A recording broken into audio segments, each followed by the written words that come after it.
Qui a constaté qu'il arrive très souvent que dans un couple, quand les gens ne s'entendent pas, qu'ils dorment fâchés, très souvent, beaucoup font des cauchemars, beaucoup ont des visitations genre mari ou femme de nuit. C'est une réalité. Quelle est la raison de cet état des choses?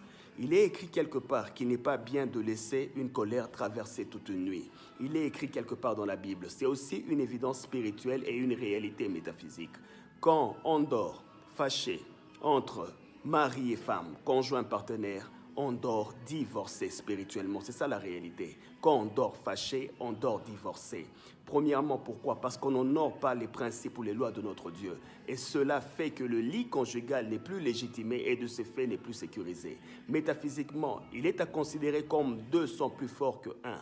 Si nous dormons en harmonie, en paix, et en partageant nos moments et en gardant une joie, cet amour devient une sécurité métaphysique spirituelle. Ça nous sécurise, ça sécurise le foyer, ça sécurise même nos enfants par moments. Le fait que les parents dorment fâchés, énervés, divorcés, si les enfants ne sont pas en âge mature pour prendre conscience de leur responsabilité spirituelle, il peut aussi se faire que les colères, les bruits de parents influencent ou laissent des influences négatives aller influencer les nuits des enfants. Ça se voit même psychologiquement ou éducationnellement. Ça finit toujours par leur nuire.